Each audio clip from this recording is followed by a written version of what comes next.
Hello. Hey, Soraya. It's Jeff. How you doing? Pretty good. Where's Ronnie? No Ronnie this morning, but later. Oh. Later, yes. Yeah, so this is the first episode that we'll have without Ronnie. I know. It feels weird. It does. I have separation anxiety already. Yeah, so what are we going to do today then? You know, today is a real fun day because not only is it a fun 2-time recording day, but today we get to revisit a conversation that we had with Joe Nolte of The Last. Yes. And, the first time around was so much fun, we decided to do it again and talk to him about a couple of things. One being the 40th anniversary of LA Explosion and the show at Alex's Bar on August 18th. I can't wait. Yeah, and the lineup is The Last, The Zeros, the Alley Cats, and Trotsky Ice Pick. So wow. That's a pretty banging lineup. But also we wanted to talk to him. You know, we had talked about LA Explosion, kind of this initial founding of The Last. We wanted to talk to him about the releases that came out on Lolita, on SST, and then ending with the final release in 2013, Danger, on End Sounds Records. So we wanted to talk a little more about The Last and all their albums. So I'm ready to start talking with Joe. All right, let's do this.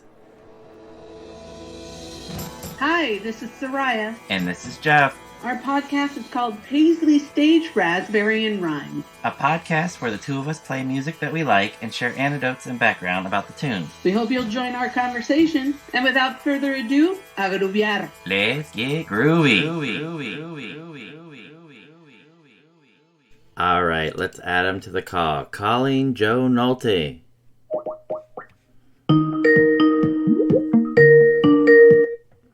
Hello? Hello, Mr. Joe Nolte. This is Jeff Hey, and Soraya. How's it going? I just, before the phone rang, realized I would have made the best teacher in the entire world. Okay. It's like, you guys want to get out of that test? Watch this. Mr. Nolte, could you tell us about... And I would go off for 45 minutes and forget to assign homework and everything. I'd be one of those guys. Are you guys aren't recording yet, are you? We did start the recording, but we can edit out the beginning. Oh. We can edit it out. Don't worry. Well, I'll just try to be politic. I was just going to give you updates. Yes. Please. Well, yeah. I suppose I can update. Well, yeah. Let me just leave out all the shocking things. No, not that there are any. Okay, yeah. Well, gee. Okay, I've got something that needs to be. Well, this should all be part of the regular interview. Should we do like an intro first, or Sure. do we care at this point? Okay. So, for everyone's delight, we've got Joe Nolte of The Last joining us again to talk about a lot of things, but including the 40th anniversary of LA Explosion and the show at Alex's Bar on August 18th. Yes. Joined by the Zeros, the Alley Cats, and Trotsky Ice Pick. Wow. But as well, we want to talk about some of the last releases that came out on Lolita Records, on SST, and in 2013, Danger, and Sounds Records. Ladies and gentlemen, always a pleasure. Joe Nolte! Woo! Thank you. I am both delighted to be back and amazed that that you want more of this torture. And I kind of did the usual overlong sort of 8-hour answer last time, so I think that this will actually be more of a question and answer normal interview. Okay. Which, shocking as it seems. But I did want to ask, now we have met, haven't we? We have, yes. Yeah. 2014 Dodger Stadium? Yes. Yes! I'm thinking. Yes. That's what I thought. Yes. And I had my big stroke shortly thereafter. Oh, yeah. And some things I'm not sure if I just, but it's a beautiful excuse. Are you saying that? I'm just so happy that I went to that Paul McCartney show and heard them doing Boys during the sound check. Yes. And thought, oh, this can only mean one thing. and waited in vain for an appearance by Ringo, only to discover that the latest show that I didn't go to, Ringo comes out. Same, yes, yes. Why do they do this to me? So Joe, are you saying that meeting us led to your stroke? Well, I mean, I have to say that for all those years before meeting you, I didn't have a stroke. Then suddenly, I mean, it's a clear cause and effect. Yeah. Well, we owe you an apology for that. So quite all right. Yes. No. I had nothing to do with any. Oh, never mind. I'm not getting into that. No. Strokes happened. It was actually I'd had a stroke previously. This was the second one, but the 2014 one was the one that was supposed to kill me, and it didn't. And here I am.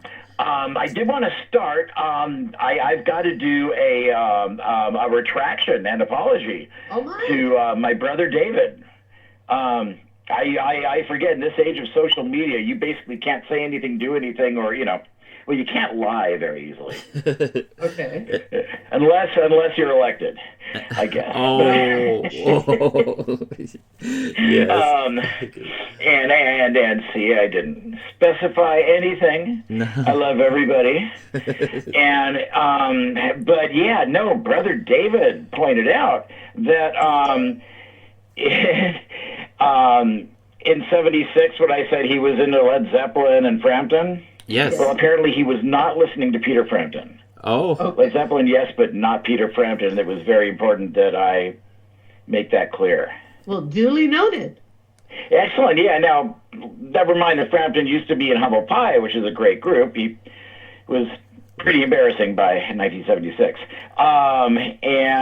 Dave was also listening to ELO, and I think '76 is the one year I was mad at ELO. Okay. Because obviously Jeff Lynne, going back to the birthday single that nobody ever heard, which is one of the greatest pop singles of the late '60s. She had a birthday yesterday, she cried. Took off her glasses, let her hair down, cried.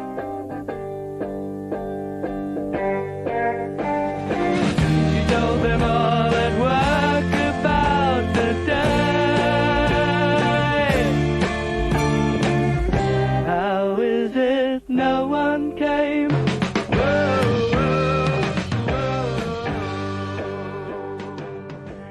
And then, of course, continuing with the greatest group, one of the greatest English groups ever, Move. Yes.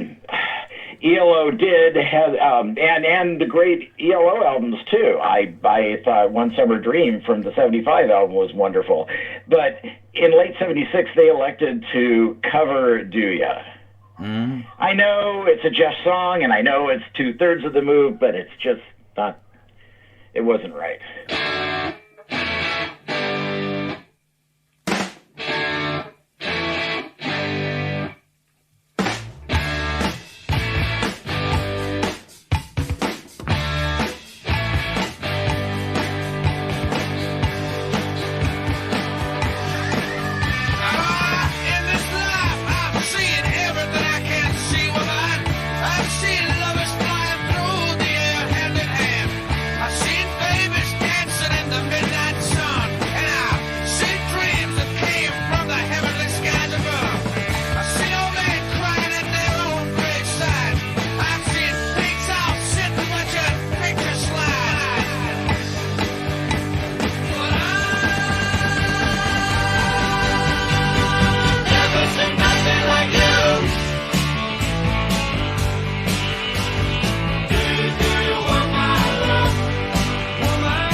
I was mad at them about that. I forgave them.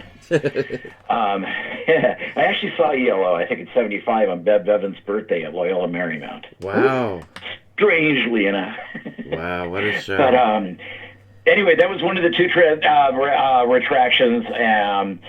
But anyway, yeah. So David was not listening to Frampton. I was sort of extrapolating and kind of it's been a long time. The other thing was David did not ever actually make it a condition that his son play with us at the Bengal show. Got it. He agreed and suggested that it would be a great idea to have Jays there. I, in my always conniving mind, which is I get from my mother, so it's not my fault. In my conniving mind, I thought if I say no to James, David will be less happy about playing. If I say yes to James, David is locked in. So I told myself that it was a de facto condition, or a no-brainer, unless the guy just can't play a note, let's have him in. And of course, it was a good thing because now James is a permanent member of the Last. Yes. David, of course, is not. David and I, do very well working together as long as there's no marriage license.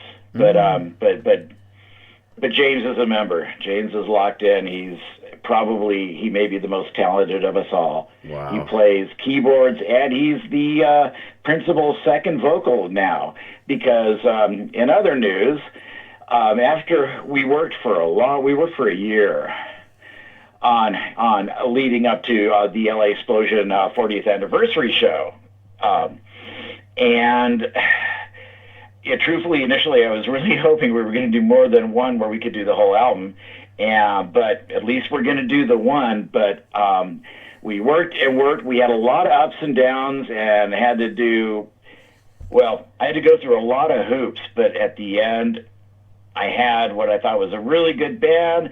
Some craziness ensued, but it kind of settled down. And then about shortly after our last interview, my brother Mike announced he was moving to Oregon. Oh, that's right. Uh-huh. Yeah, so it's like, oh, you found a way to do me in. So, and he said, well, I didn't want to hurt the band, and I just said, oh, yeah, did. But, and he had been, in looking back at our things, he said he'd been planning it for a while, and didn't say anything either because he somehow thought it wouldn't matter. See, this is the stuff I don't mind saying in the interview. You could imagine what. But anyway, he didn't say anything, and he had been planning it for months and months. And truthfully, he'd wanted to do it for a long time. And more power to him, but you don't string a band on for a year and let them go on and work all their arranging around your part, and then jump ship at the last minute. Oh well. It won't affect anything, will it? So I went ahead and rearranged the parts and started frantically working with James. And then Mike announced that he would come back for a special appearance and make the 40th anniversary. Okay. Yeah. Okay. Exactly. I know that's my reaction. Is this good or not good? Now, I think it's good. I think it's great because I think it's good that another original member of the LA Explosion recording sessions is going to be there. I guess great for that. In terms of in terms of a whole lot of work I've been doing recently, it just all that went out the window. Right. And then again, I've been doing this for 45 years, 50 years, so I should expect it by now. Well, now you're prepared for both. For both. Oh my God! Wait! What year is this? Is 2019? It's yeah. My first band was in 1969. Okay. There you go. 50 years. Wow. Unbelievable. That was also the only band I ever got fired from because I didn't have an app. But and so I realized, you know what? From now on, it's going to be my band. Nice. I'm never getting fired again. But anyway, so Mike's coming back for one special show, and that'll be it. And then we can start working out parts because I don't think Mike realizes that by coming back, all of a sudden now we have to rearrange, put things back to where we go, and we have to, is he going to make it or is he not going to make it at the last minute? What do we do? Because my parts change. Right. And oh my God, and I can hear your thoughts. Joe, this isn't what we wanted to do a third interview No, about. this is exactly what we want. So it begs the question, Joe. So right now that Mike's back, can you give us the lineup that'll be playing Yes. LA Explosion? Yes. It's going to be now. What I have done for so many years is I've had a working band that played regular last shows, and then whenever there was something big and exciting, I would get the old guys, Right. like Vidus, John Frank, those sorts, to make it like an all-star thing, which, wasn't fair. So it's like, okay, you guys are going to do all the work, but then you don't get any of the glory, right up to including the Bangles show. Sorry. No glory for you. And actually, I think Bangles show, I realized that enough was enough. But on the other hand, you want the best band. As it turns out, we've now, I think, got the best band as a working band, even though they're not quite original. Now, both the bass player and drummer from the original She Don't Know Why single are both dead. The bass player had already been replaced for LA Explosion album by David Nolte, but Jack Reynolds, of course, passed on, some years ago. Dreadfully enough, which I think we probably hit on before. Right. Yeah. And it was kind of, what do we do? But I really wanted, if we were going to do the whole album, I needed a band that could rehearse, It was a regular thing. But when we got the great Paul Rucker on drums, we really had something, and that's when I realized I needed to up the keyboard stuff, and that's when we brought in James permanently on keyboards and vocals and moved Mike back to his 79 position of just standing there, creeping out the audience and singing. He does so well, which will be lovely to see again. And then my wife Lisa Torres on bass. Nice. She's amazing. Yeah, she is. I tried not to let her know that, but yeah, truthfully she is. And then another guy, Philo Van Dyne, on the other guitar. Also amazing. I first saw him, he was playing in one of Dukowski's bands, might have been Schwa, and I saw him in Peter. I said, oh man, I want to play with that guy someday, just because I really was impressed. And now he's our other guitarist, and especially given my post-stroke condition, I like having a second guitarist just in case the arms stop working and turn into windmills or something. And did I leave anybody out? Oh yeah, James, Right. My nephew James, who was not even a glint in anybody's eye for years after the LA Explosion album was recorded. But James is now on keyboards and vocals. Nice. James Joseph Nolte. So we got James Joseph, Michael Joseph, and I'm actually Leo Joseph, technically. So Ooh. 3 Joe Noltes on stage together. Nice. Well, that's a great lineup, Joe. I had a question. Was there any thought about bringing Vidus in on flute or David in to sing I Don't Want to Be in Love for this? Thank you. I was going to talk about that stuff and I forgot to. Yeah, it's everything's tough. Flute is probably Vidus played flute a very long time ago. He could play flute in high school, but he wasn't necessarily. It's not necessarily what he wanted to do.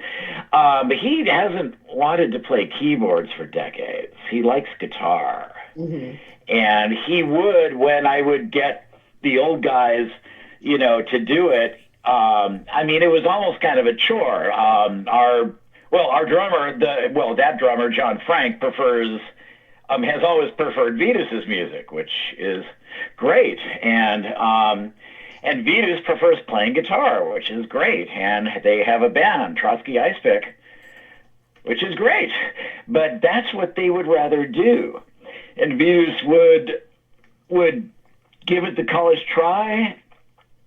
He'd get keyboards and he'd learn certain parts, but it wasn't really what he wanted to do. I wanted to get Vetus and even John, involved, but at the same time, I wanted the real band that's been rehearsing these things for a year to play.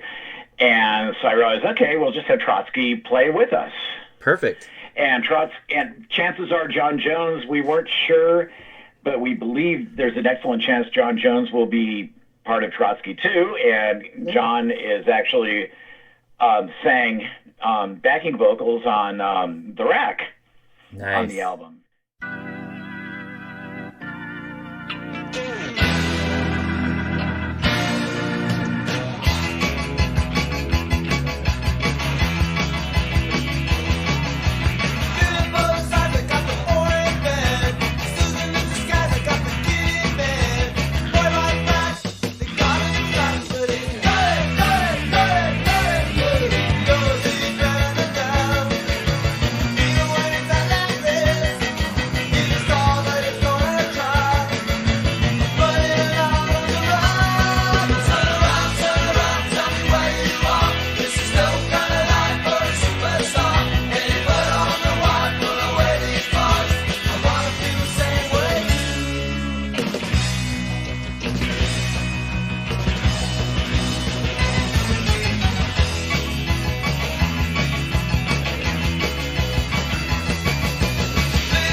Kind of a nice thing too. So we get them in that way.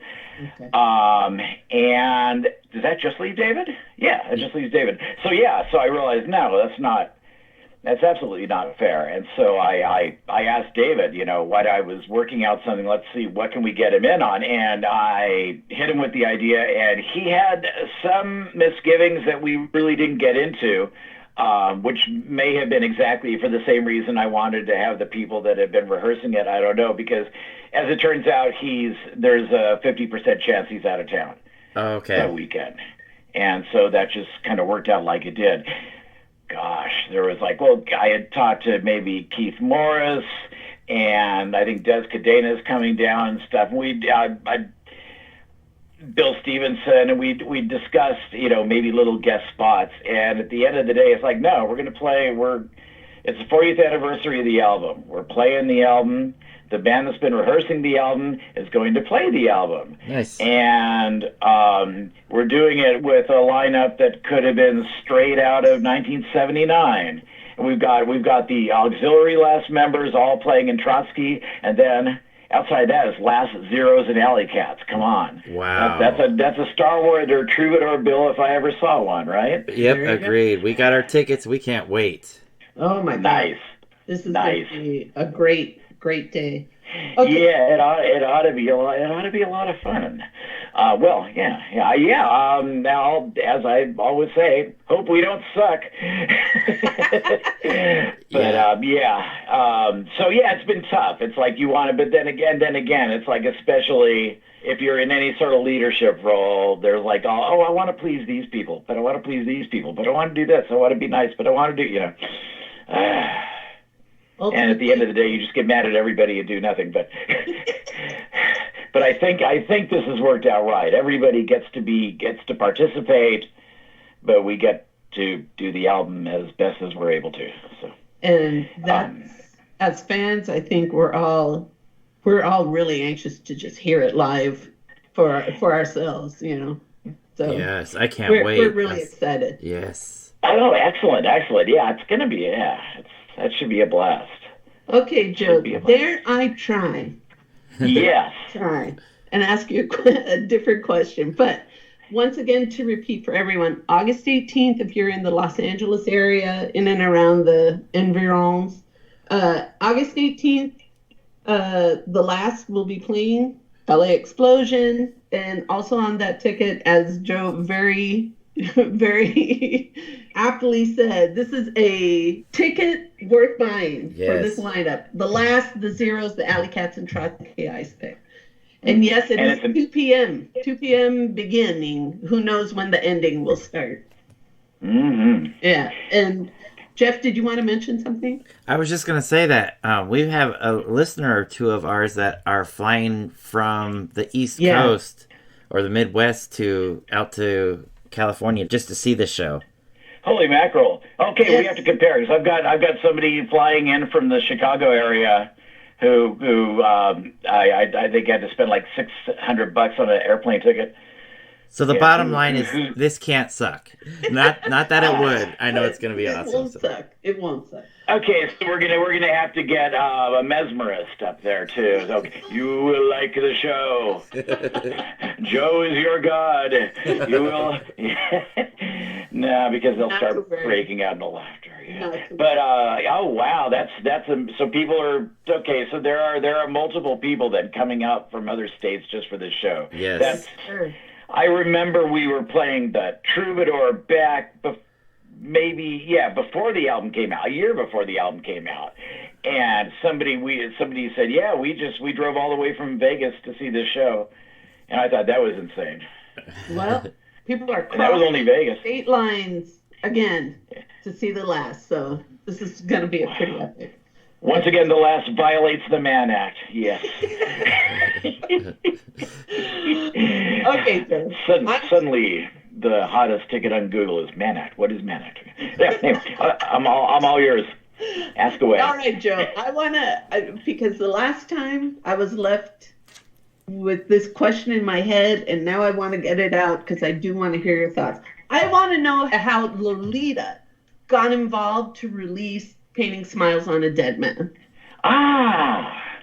Oh yes. Okay. Well, I'd refer you to the expert. Oh wait. Yeah. The other news, but I think that it already happened. The main guy who put that deal together was Gary Stewart. Oh. Yeah, Gary Stewart, and I think somebody actually had the audacity, somebody whose heart was in the right place actually, I think on Facebook even said, "Oh, you've got to dedicate a song to him at the show." And I'm like thinking, okay, first of all, you don't say something like that. Sort of implies, I know that you're not a feeling enough human being to think of this, and you're not smart enough to think about this, so I have to do it for you. But it's like, dude, what do you think I've been thinking about? Anyway, dedicating a song to Gary Stewart is a joke. I'm dedicating the set. I hereby announce right now, this upcoming set is dedicated to Gary Stewart, who is one of the main people I wanted to see this show because he was still with us when I started making plans to do this. Gary was a fan from the very beginning, and after the Quick kind of went their several ways. The last, contrary to what I'm sure a lot of people would think, the Last for a Time were Gary's favorite American band, which led partly to his taking over managing us when our previous manager flew the coop. So Gary Stewart managed us for most of the first half of the 80s until we kind of imploded. Gary and I sort of had kind of a falling out for various and speculative reasons, which I'm no longer bothering to dissect, but suffice it to say there are... no, I'm not even going to go there. But anyway, it was too bad because we were the best of friends. I'm sorry? No. I thought I heard something. Okay, yeah, anyway, the first half of the 80s, Gary might have been my closest friend. And again, he took care of us when nobody else would. And it's, I in a way, I think any future of the band I dedicate to Gary. But especially this show, just in case I forget to say it, at the show. But, I can't, and for those who don't know, Gary Stewart, well, everybody knows about Gary Stewart, I'm sure, who's tuning into your thing, but, and we lost Gary a few months ago, and, And a lot of us really miss him. Yeah. But yeah, I'll be bringing him up at the show, but not until it's time to flip the record over from side 1 to side 2. Got it. That's the only time I get to talk is during that break when you handle the record by the edges only and turn it over. Yes. So you guys had all these songs recorded for Painting Smiles on a Dead Man, and then he led you to Lolita? Oh my God. I knew there was a question once upon a time. Basically, I think our Rhino had, some ties, had done some work with the Eva label, which is the parent company of Lolita, and somebody at Eva evidently expressed some interest in putting out a last album, and well, as is clear, nobody in America would touch the thing. No indie label, nothing. No one would put it out in America. Wow. So thank goodness we got Sony. Yeah. So only France, land of the Freedom Prize. Only France would put out that record, and it's a good dog. I mean, it's right up there with Let It Be. In terms of the sound of a band falling apart, because it's like Joe and Vidi's vying for artistic control of the band, and making no one happy and causing lots of fights, which is always fun. But it's I think that both Vitas and I have written much better material than may be found on that album, and I think that a good portion of the songs on that album could probably have been recorded better, but we did what we could under rather hostile circumstances, and it is what it is. I know, terrible answer. Sorry. No, that helps. Yeah. Oh, okay.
So then Venus is gone. It's not till 1988 for the next record. The next 3 records that you do are on SST, the first being Confession, which has my favorite album cover from the last. I just love that cover. Speaking of Mike looking menacing, looks like you guys are in like a dark alleyway, and Mike just looks like he's ready to rumble right in that picture. So how did you go from not finding an American label to landing on SST and specifically releasing Confession in 1988? Yeah. So what happened was after, well, I think as I said last time, after Venus sort of left, we ended up dwindling down to just the Nolte brothers. And then in November of '85, brothers David and Mike both quit. And so I spent 1986, working on, just kind of like starting to put things together to maybe do like a solo album, like where I'd play almost all the instruments. Oh, okay. And I got a call from Bill Stevenson. It's like, no, you can't. You got to have a band. You can't do the solo album. You just can't do it. He was just like adamant. And I mean, if you're going to be adamant, you got to pay the price. So the poor guy ended up getting saddled with production. What happened was Bill came to, I put together the new band basically. And what happened, I went to some old friends' Mardi Gras party in February of '87. And I thought, wow, I'm not Joe Nolte from the last. I'm just a guy. I have nothing. I am nothing. I have no identity. I don't exist, man. And so I thought, you know what, I got to get a band.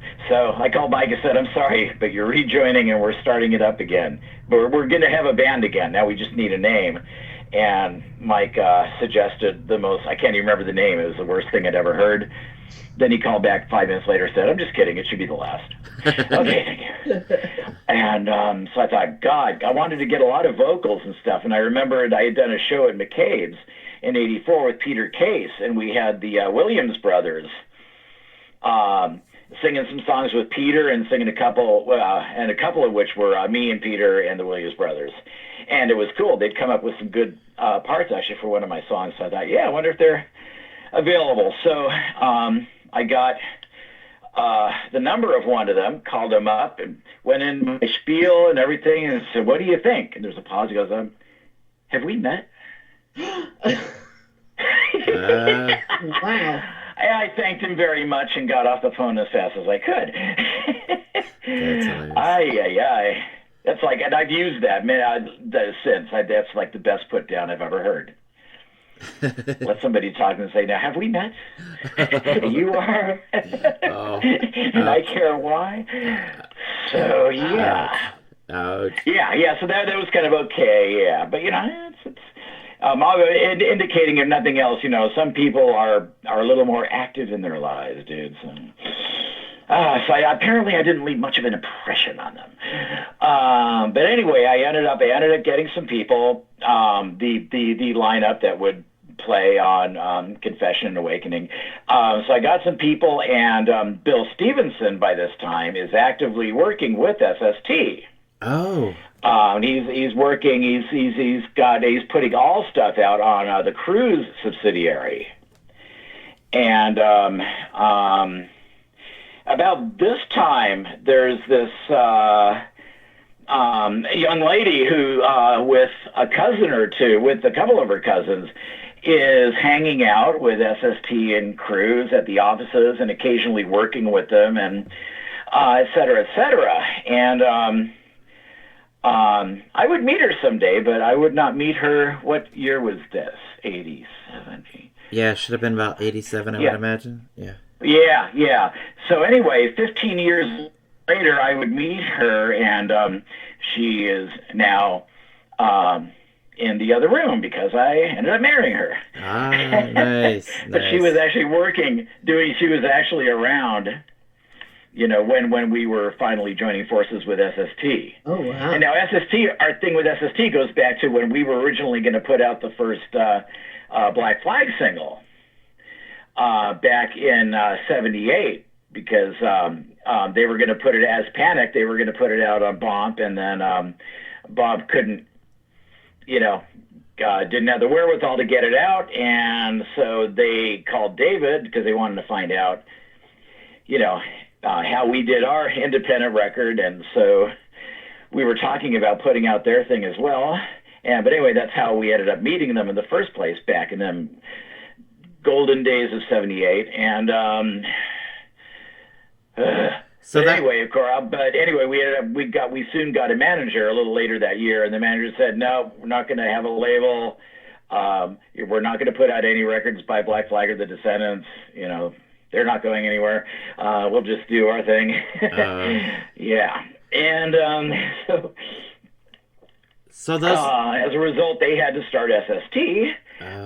So we had. I had been pretty tight with them guys, ever since. I don't think Painting Smiles would have. I'm not sure if we actually approached SST. I don't think I had the heart to. We were not necessarily all that keen.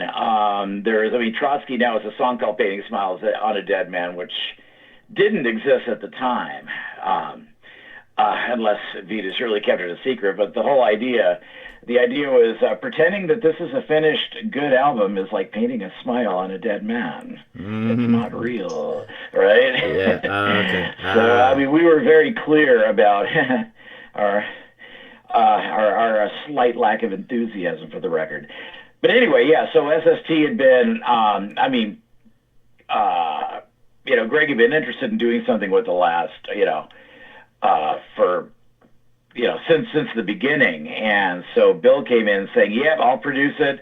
I'll take care of the budget and keep it on schedule," And he was doing a lot of stuff for them already. Greg said, "Okay, you I trust." Joe, who the hell? But anyway, so we made a deal, and we did the whole Confession album in 2 weeks. Wow. And I did want to add, so Bill Stevenson, for our listeners who don't know, was from the Descendants and all. Oh. He also sang backing vocals on a couple songs, right? Also, Richard Andrews, who engineered the record, I know he worked at Radio Tokyo for a while, so Bill joins in on singing on a couple songs. Yeah. Just it's marketable and it's fun. We just got we got Bill and Richard. I think that's the only voice. I thought we had other voices, but yeah, I needed for book. I just wanted to get a huge chorus, sing and read you like a book, So I just got everybody who was there at the time, to be a crowd. And then, of course, for Going Gone, Bill, I gave him a part on the Gone, Gone, Gone, Gone. Going, gone. No way back to the road you're on. No way back to where you're from. Going, gone. Going, gone. No, I'm there, so I sing my song to the place we both belong. Going, gone. Going, gone.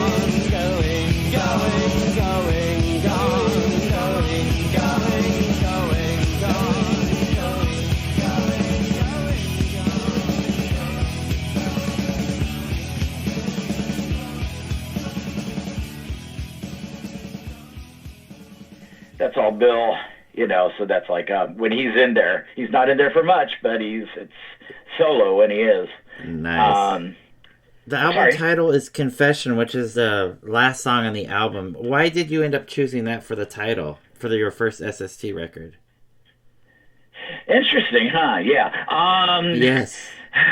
For scandalous reasons that I don't think I can talk about yet. But I wanted to say, because I forgot, that was the outside of the recording studio in Torrance, was the album cover. Oh, okay. I looked at it, and it had that groovy, little yellow light, and I said, this is an album cover. Oh, oh my God. I thought that you put the lighting there. Dave Smalley's girlfriend, actually, we got her to take the picture, which was really cool. But I'm sorry, what were you saying? I was going to say, I thought you intentionally put the lighting there once you found that location, that you added the lighting, but it was already... No, the lighting, that was the normal lighting, and I just couldn't, believe it. It just looked perfect, and that's what sold me. Love that cover. Yeah, the bricks and everything is just the greatest. Yeah, I thought that was great. I thought the Awakening cover is probably one of the worst things. I was gonna say you went from probably your best cover to your probably worst cover, in my opinion. Yeah, because nobody could agree. Nobody could agree on a picture. Nobody could agree on anything. So I just said, fine. I went for the worst picture. Because everybody thinks this makes us look goofy. So I thought, okay, let's pick one. This one, everybody looks bad. Then that was kind of our "we don't care" cover. Yeah, and okay, in retrospect, maybe not the best of ideas. My biggest regrets are the ballads on each of those albums. There's "Confession" on "Confession" and "Awakening" on "Awakening." No, funny that. In both cases, what I regret is that. Both were real and both were based on a singular obsession that I was having. And the obsession on Confession was different from the obsession on Awakening, interestingly enough. And both of those, in both cases, the albums, both of those were the most recently written songs. Oh, okay. So I wrote Confession right before recording the record. So it was fresh, it was hot, it was motivating me. And so it's just that's the album, that's where I am. And I just wanted to get it down and just play it raw. I said, it's going to be raw, no overdubs, no nothing. And, it's the song could have been made a lot prettier. And, Awakening, of course, has that great thing that my brother David did, because he took electric guitar and just kind of plucked the note and then started detuning the string. So you're hearing the string go, meow. Yes.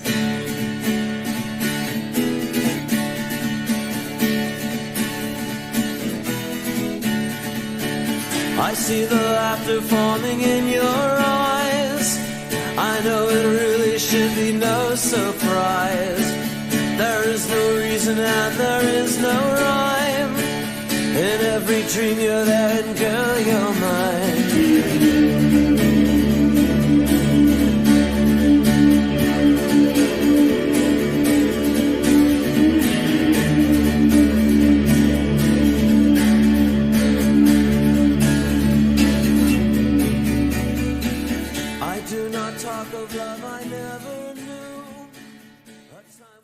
Great. That's how he got that. Oh, yeah, okay. And it's beautiful, except what idiotic thinking was going on that I didn't add bass to it.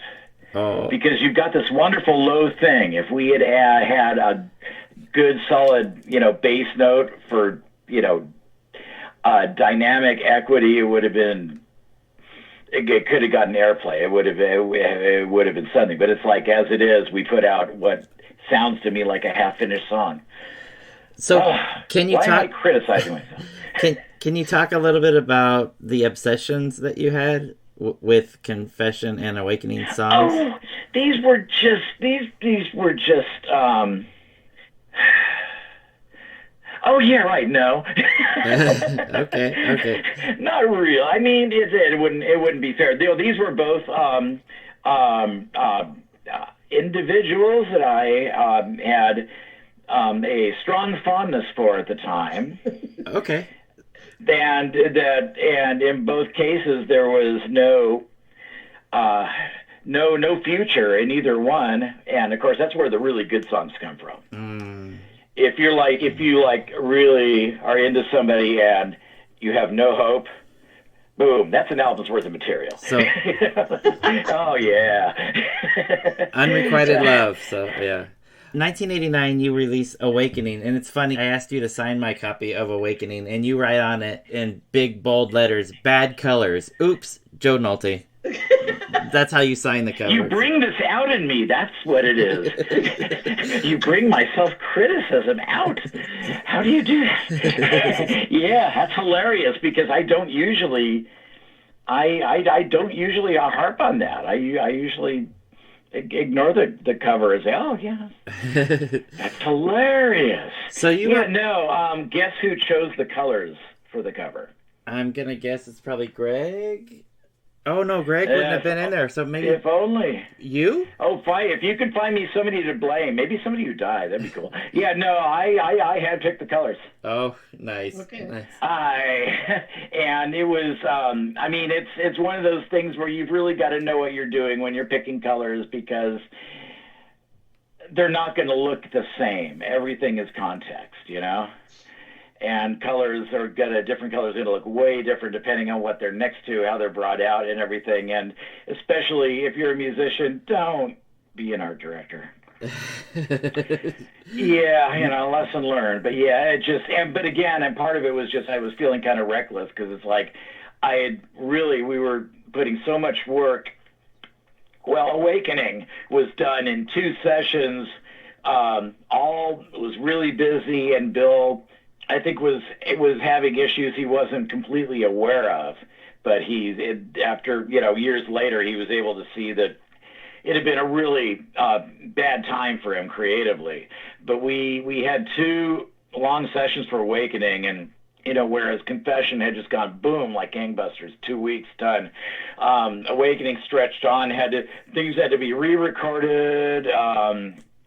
It was a lot of work for not the greatest of results. And after, it was heartbreaking to put that much work into something that the end result of which wasn't that good. And then we end up having, seriously, multiple evenings of thrashing out which photograph is which and which this. So by that time, it's just like, fine, let's use this photo. Okay, that color, okay, done. Thank you. Awakening, surprisingly, Vetus is back on playing flute on Somebody New.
Right, it was important for me. I wanted to, again, oh, wow, Joe thinks he could just have the laughs and fire everybody and have a new band, so I wanted to kind of put that stuff to rest, say, we're all still friends, look. And so I very much wanted to get, Vitus and Brother David to participate in the album, so that, see, these are, to show that, that we can all at least play with Ringo.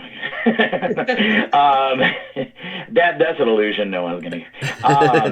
But unless they've heard I'm the greatest. But it was important to me to, it was fun. Obviously, the main thing. This would be fun. We'll get Vitus in here, get David in there.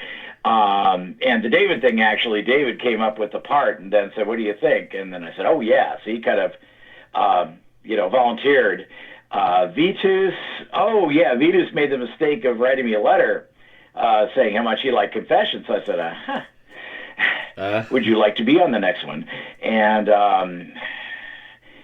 so that kind of it just kind of came together. It was, they wanted to do it, and I, of course, wanted them to do it. And then also noted on the album, Leo Nolte. Is that you? Piano on Garden Grow? Yes.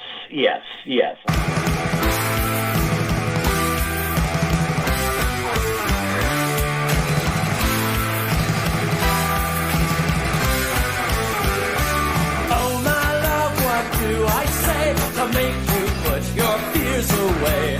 Oh my love, you do me wrong to only ask for another thought. You don't hear when I scream and shout. You don't know what I'm all about. You say love is like a ghost. Tell me, where does your garden grow?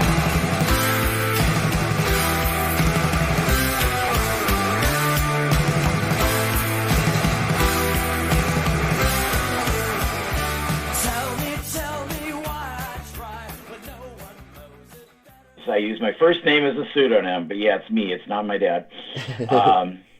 Although, yeah, some of my favorite memories are, my grandparents had this great big old black grand piano, and my dad got it in the early '60s, and he'd always play. He was fond of Debussy, which is just extra cool. I'm really big on turn of the century composers, and Debussy's like one of the best. And he'd always play in Gulf Cathedral. Ooh. I think he'd do like Girl with the Flaxen Hair too, but in Gulf Cathedral, which is just one of the down, down, down. Wow. Which I've stolen for something. Do do do down, down, down. Amazing stuff though. Nice.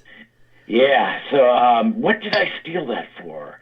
One of the songs on Gin Innuendoes. But anyway, 421. That I would say, da da da da da. That's, if you could believe it, is kind of a sideways, takeaway from Debussy that probably wouldn't be recognizable to anybody. But yeah, so Leo, I'm Leo the Third. So Leo the Second, who's sadly gone now, but was a piano player. But so I figured if I'm going to do, if I can actually take credit for doing some piano, because I did some of the piano on. LA Explosion, but just, did it. I'm pretty sure I didn't take any credit, but I figured if I can take credit, I'll just call myself Leo. So, nice. But yeah, nice. That was my attempt to do kind of a Jefferson Airplane, just, at the end of Marty's era, like Mexico era, I was trying to do this cacophony of too much piano, too much meandering lead guitar. I was just trying for that sort of thing, which was fun. I was kind of starting to revisit sort of the underground era, the underground FM radio era of the end of the '60s. So 1996 is the last SST record for you guys, and you just mentioned Gin and Innuendoes, and this time you had Earl Mankey producing it, who's come up several times on our podcast. No longer Bill working on the record. How did you end up working with Earl Mankey for Gin and Innuendoes? Because George Martin said no. Okay, fine. Kidding. Kidding. Although there's a photograph of my damn brother David with George Martin. What? Another reason to hate him. Or envy him. I mean, there's a photo of David with George Martin. There's a photo of David with Sean Lennon. There's a photo of David with, I forget who. Oh, probably Dave Davies. Wow. Oh, yeah. That makes sense. Ay. So, but anyway. Earl Mankey. It's, well, Bill, had left L.A. sometime previously anyway. What happened was after Awakening, no one was in a hurry to do much of anything because, Awakening was, there's good songs on there, but Awakening was a disaster in so many ways. It was I love the album. It was, oh, good, thanks. I mean, yeah, no, I do too, but I just I downplay it because no one seems to have bought it. But I do prefer Gin and Innuendoes. That's my jam right there. So Earl Mankey. So did you guys know him from... Gin and Innuendoes is interesting. Yeah, Earl, what happened? This came out of SST. They were,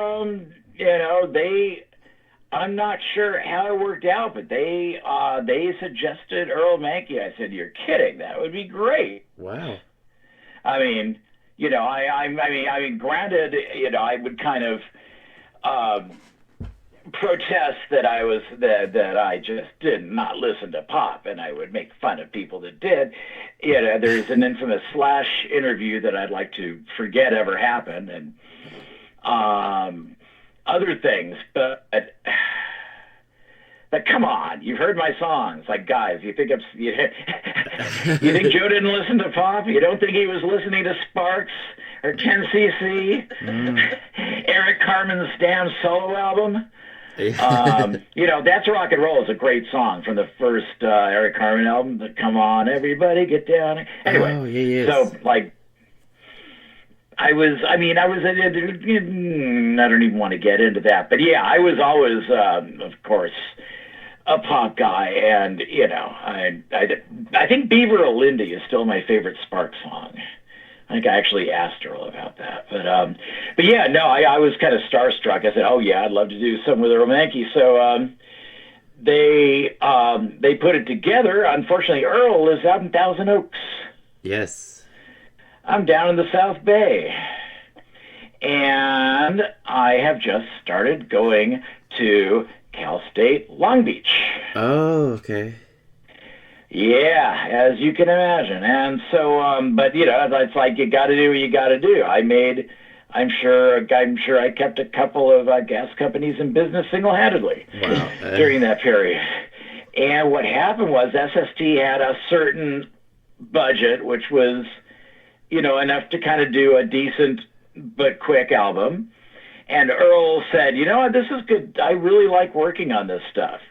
But, it's not cost effective to just keep going. And he said, but here's the deal. It's like the engineer's triangle. You want good, cheap, and fast. You can usually have two of the three, but not all three. He said, if you are willing to let me do on other, paying gigs and work on your stuff in between, we can take some time and, and really get something good out of it. Oh. And I said, sure. Nice. And so it took a long, it took several years to finish, because again, I was a full-time student also for a while. And it's, Long Beach to Thousand Oaks is a little bit of a trek. A wee bit.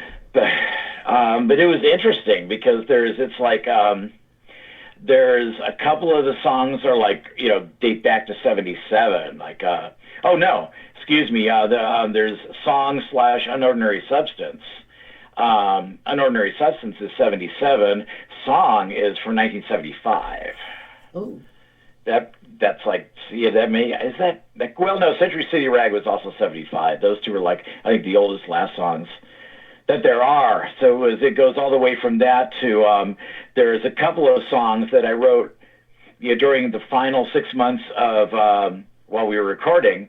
I wrote some new songs and actually brought in the band, for an additional, backing track session just to record a couple of brand new songs. It's Not That Way is one of them. Oh, okay. And that was yet another obsession. I'm full of those.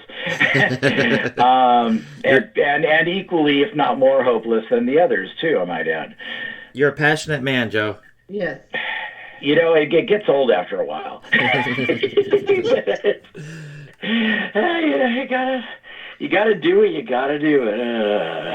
Maybe a little less passion, a little more, I don't know, cash. But anyway, yeah. So it's an interesting mixture. It's like there's so I guess it's kind of like our Abbey Road. It's like, wow, we never did a drum solo. Okay, Ringo, we'll give you one. Oh, we never did guitar solos. Okay. Oh, we never, it's like, oh, we got to get a synthesizer. It's like the Beatles did everything they never did and got it all out of the way at Abbey Road, knowing that they were probably going to break up. And so like Gin Innuendoes was kind of, okay, let's try to get everybody in the band songwriting credit. Which is why you'll see, Luke has something, Larry has something, even, Naz has something, Right. Everybody's in there. And so we did that, and there's songs from every year of the band, going back, again, to the mid-'70s. and ending with the most recent stuff I'd completed at that time. And then you had David and Christy singing on Time Is Gone. Yep, because right before we convened to record Gin Innuendoes, between Awakening and Gin Innuendoes, Naz was off doing the Chemical People thing. Mike and I briefly teamed up with Dave and Christy and started the Nolte Brothers with Christy Callan band. You know, four singers. And this is like 1990, and the timing was just terrible because we did a couple of shows and they were just poorly attended. And it was like just a drag to be up there. It was just like, yes, I don't know. Did you guys record anything together? The Nolte Brothers with Christy? Oh, no, but you just reminded me. I was supposed to, James and I are having a race to see who can find the one existing cassette first. There's like a cassette or two of practice that we did, and I think that's about, as far as I know, it's about it. We could always reconvene, actually, but like we were doing, nowadays Clancy Can't Even Sing. We did Fotheringay by Fairport. We did, oh, wow. High Flying Bird. You basically, like, I mean, Christy's voice is like one of the great instruments in the world, right? So it's just like, oh man, you know. If we'd had more time, I would have tried to do a Joan Baez thing with her, you know.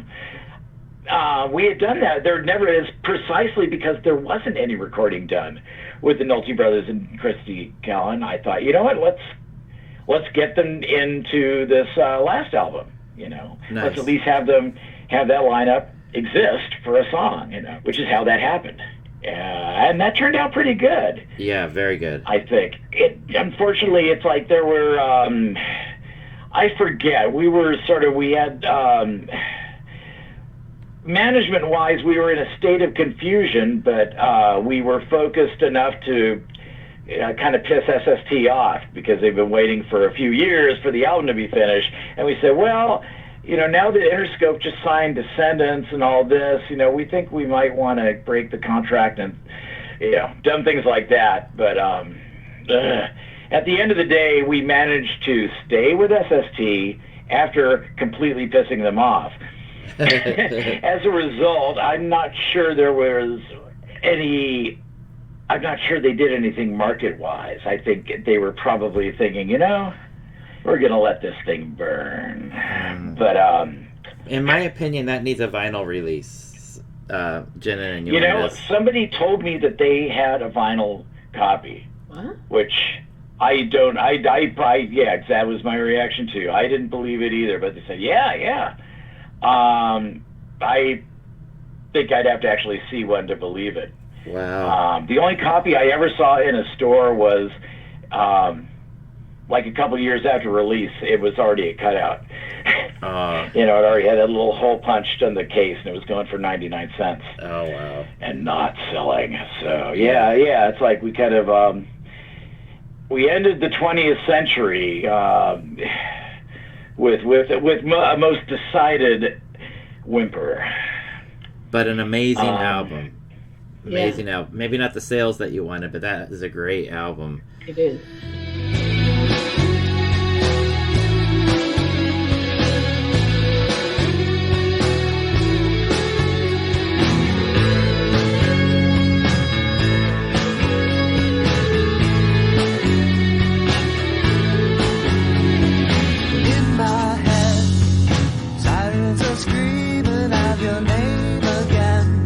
When you're not holding me, the bells are ring. Feeling out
But then you have a long gap, and that's the last SST records, and then you come out with Danger many, many, many years later, right? So 17 years later. Well, it depends on if I lie or not. Oh. Okay, we're listening. I like lies and truth. A good lie is always good. Well, that's the problem. Are you going to lie or tell the truth? Yes. Tell us the story then. I'm intrigued. Well, I mean, really, the time thing is the issue, because what happened is, how did this happen? Oh, it wasn't that long, but it was less than a decade after the release of GIN that we recorded. We recorded the what is the name of that one? Danger. We recorded Danger in the fall, specifically in November of '94. No, 2004. Excuse me. Good Lord. Oh wow. All right, I'm obviously too old and senile, dude. I gotta go shoot myself. Hang on. Yeah, 2004. I think it took that long to lick the wounds. Oh, I know what happened too. Shortly after the GIN Innuendoes album came out, I think we did a couple of half-hearted shows, and then Mike moved up to Oregon and stayed there. And when he came back down, and I wasn't sure what I wanted to do, just because GIN, there were a lot of songs we'd done, I thought we'd produced a good thing, and nobody knew it existed. So it's kind of like, why do I bother? And then George Harrison died. After George Harrison dies in 2001, and I'm like, oh my God. So I posted on one of them crazy message boards somewhere, George Harrison is dead. Anybody who makes music and isn't doing music, myself included, should be. We never know how long we have. So unfortunately, I had to go public with that. So Adam Marsland immediately replies and said, okay, let's do a show. Damn you. How dare you listen to the things I say? Yes, exactly. How dare you? So yeah, but he listened. So okay, fine. So I got the band back again. Actually got David on bass for the show. We played February 22nd, 2002 at whatever that club is called that has the turtle races in Marina Del Rey. Ooh, turtle races. Brennan's. Ooh. Brennan's. They had turtle races, yeah. Not while we were playing, but but yeah. So it was kind of like and so enough time had passed, even though it didn't seem like it to me, to where it was like a triumphant return. We played it, and that's when I rekindled my association with Greg Shaw. Oh, okay. Because he showed up, and we just started talking, and we were just all pals like it was 1977. And so out of that show came finally the Bomp official release of LA Explosion on CD. Oh, with the bonus tracks. Yeah, with the bonus tracks, which we probably should have mentioned on the cover or something, but what are you going to do? But yeah, I'd like to point out LA Explosion on CD, if it's on Bomp, it's got both sides of the first single, it's got both sides of the second single, it's got both sides of the third single, even though the B-side of the second and third singles is exactly the same, Hitler's Brother. And it's also got the We're in Control from the Waves compilation that came out in the spring of '79. So it's a wonderful historical document, and no home should be without it. Mm-hmm. Boy, I hope we have some for sale. Yeah.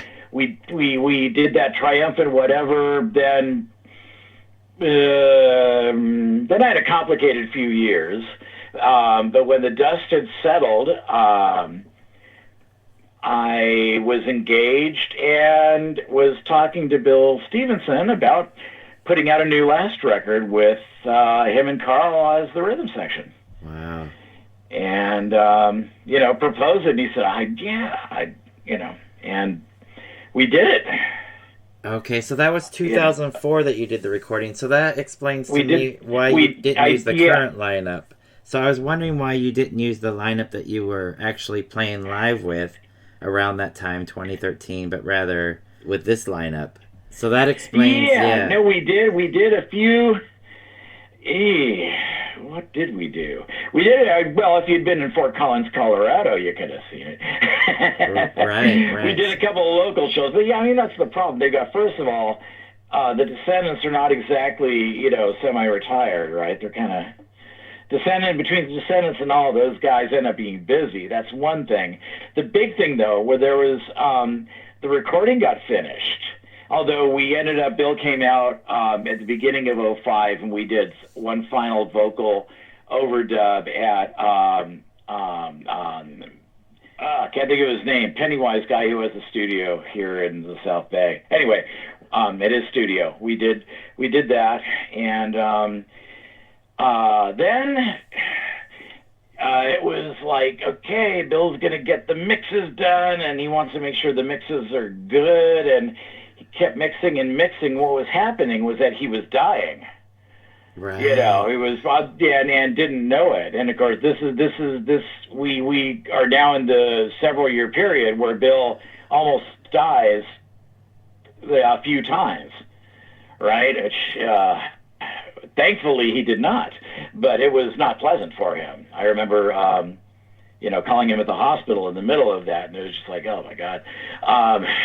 But as I realized later, it was painful for him to breathe, much less talk, and I was having a conversation with him, and I want to hit myself every time I think about that. But anyway, there were a lot of complications going on, and especially with Bill. So we were in the position to get the record ready for release for a while, and then after that, it's like, well, what's the point? Oh yeah, also I know initially Bill was like, we were gung-ho on getting the thing out right away, and all these labels that were started and headed by these young people who owed their living and existence to the efforts of pioneers such as us, were like, all the last, cool, what, aren't those guys like 50? Yeah. It was like, the very ageism that I was so guilty of myself Came had back to turned haunt into you. a double-edged sword Yes, and was yes. slicing me in two. But yeah, so basically nobody wanted it. Because, Okay. these are old guys, nobody's going to want to buy it. Lordy. And I think back then, no, actually, I think we were entering the era where there was no way to make money off a record anyway, but we didn't know it then. Right. But it's so much stuff had happened. We did a couple of festivals right when the record came out. We did South by Southwest. We did something out in Jacksonville, Florida. God, what else did we do? We didn't do many, but we did we did the punk rock bowling. So we did a few shows with the Bill and Carl lineup rhythm section, yeah. And that was about it. And there was some talk about, working our schedules so that we could do a tour for a month, and it just wasn't that feasible. And the truth is, for one thing, we lived in different states as far as practicing, and for another thing, with the actual money-making bands they were involved with, all in the Descendants, I'm not sure that practicing would have been any easier if we all lived in the same city. But be that as it may, it's like if you can't rehearse, you can get together and just, go over existing songs, and boom, you're an oldies band, Yeah. If you want, but you can't arrange anything, you can't learn anything. So eventually I decided to put together a local band, a local lass that could actually, play. Nice. Maybe learn new songs, etc. So we did that, and it's kind of evolved into what we're doing right now. Yeah, so that brings us full circle to what we were just talking about at the beginning. I've seen most of that band live a couple times when they were doing the punk rock barbecues at the Liquid Kitty. You had most of this lineup, and it's a fabulous lineup. So the show coming up for our listeners. The one with okay, sorry. I'm trying to think who. So you had Lisa and Philo and Mike, but I'm not sure what drummer you had for the Liquid Kitty show. But it's... Oh, Liquid Kitty. Okay, no, I was thinking of the of the later when they moved the venue to Santa Monica. Oh. No, that would have been before Jane's, and that was with our old drummer Greg Tarpley, who was great. He was our. I'd actually been in another band with him, but he was our drummer. He was the last drummer for a long time. But yeah, no, we ended up parting ways, and we ended up getting Paul Rucker, and I mean, Paul is just amazing. Yeah, so so you haven't seen any of the recent shows, huh?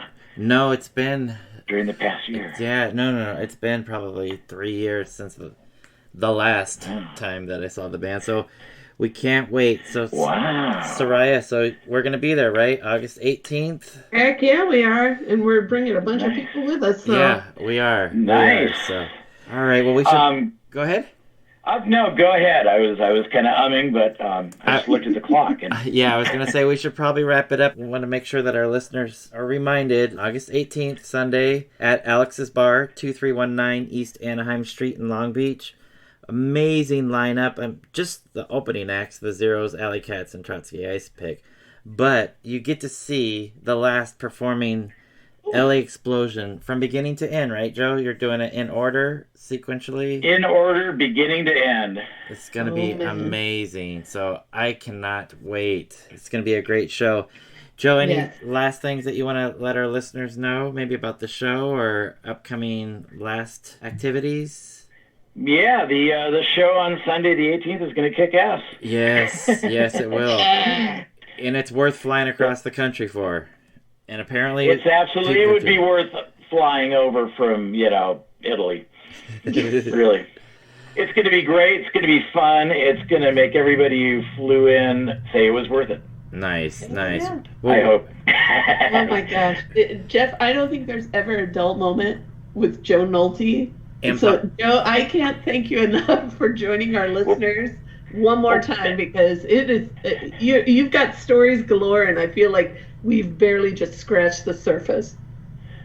Oh yeah, you guys seem to bring that stuff out of me, but I thoroughly enjoyed all of these, and I will be happy to do it again. Yes, we will at some point in the indecipherable future. Yes, and hopefully that's with a new release, new music, or new shows coming. We'd love to talk more to you, Joe. We always love talking to you. We're huge fans. Yes. Nice. Thank you. Yeah, there's going to be a new record at some point. Great. Don't know when. Okay. Yes. There will. Very good. Oh my gosh. Joe, thanks again. And Sure. We'll see you on the 18th. Excellent. All right, we'll see you then. Can't wait. Bye. Bye. All right, Soraya. Wow. We got some good information about that period that we were looking forward to, and the connections. It's interesting how even throughout the period, how some of the original members keep popping up, with David and Venus coming back and at least playing on a song or two. And I was surprised to hear that the recording for Danger was in 2004 when it was not issued until 2013. That makes a lot more sense, though. Yeah. As you mentioned, the lineup that played on the tracks versus the lineup that was playing live. Right. So now that pieces together. But that does make perfect sense to me now, and it's a great record. In fact, their whole discography of the last, they're all great records. Again, and he said, Gin and Innuendoes. I'm trying to picture that Gin and Innuendoes being a cutout in a bargain bin for $1. And I'm like, that's a good album. Yeah, you're absolutely right. Yeah. Wow. But, man, okay. What a history Joe's had, and as we mentioned before, every single one of the Paisley Underground bands bring up the last as influence. An influence and a spark, right? Yep. It's definitely a spark. And I'm just, all these people that kind of touch the last in certain moments, they kind of connect with the last, and Greg Shaw, Greg Ginn, Earl Mankey, Gary Stewart. I mean, that first connection to Lolita being through Gary, I just that was something new. I knew that Gary had managed them for a while, but I didn't realize that connection to Lolita came thanks to Gary Stewart. Yeah, I didn't know that either. So I was wondering how that Lolita connection came. So Wow. I'm glad you asked that. Yeah, man. I learned so much just listening to Joe, and Joe has got story upon story. I know he does attribute, and he said, I've got the great excuse because of the stroke, but his recall is amazing. It truly is. And the fact that he's able to access, the dates, names, places. I mean, now I'm thinking, okay, who's the Pennywise guy that's got a studio in the South Bay? But it's amazing to me, and I'm glad that Joe is doing some sort of oral history of his work and his band. Yeah. I'm glad. Me I'm glad that, we're a very small piece of that puzzle, but man, I can't wait for this show. I know, I'm so excited. I do feel a little bit bad that we caused the stroke that almost took him down, but he's so punk rock, he's not going to let that kill him. Hey, man, he's, forget it. See, he looked us in the face and told us to. He's I don't want to put a connection, but, there you go. All right. And I was just thinking, how do we end this episode? I think we just end it.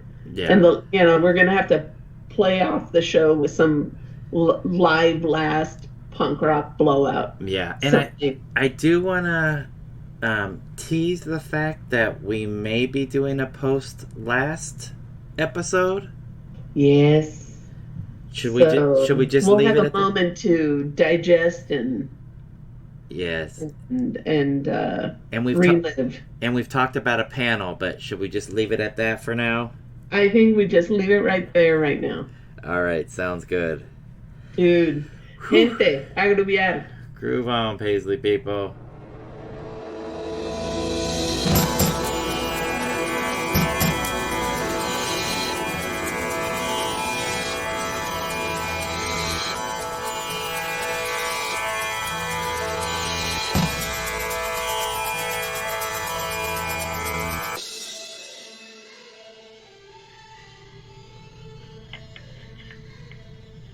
Hello? Well, Hello? we're still here. I was getting ready to click off. I got no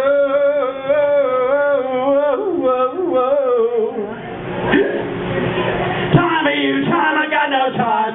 Time for you, Mr. Slave Driver. I got no time for you, time. I got no time. Time for you, Mr. Slave Driver. I got no time. Got no time for you, Mr. Slave Driver. You're the one who took the back of the coach. You're the fight. You're never go down the road. You always have to say, and if you had your way, I wish the heart of you get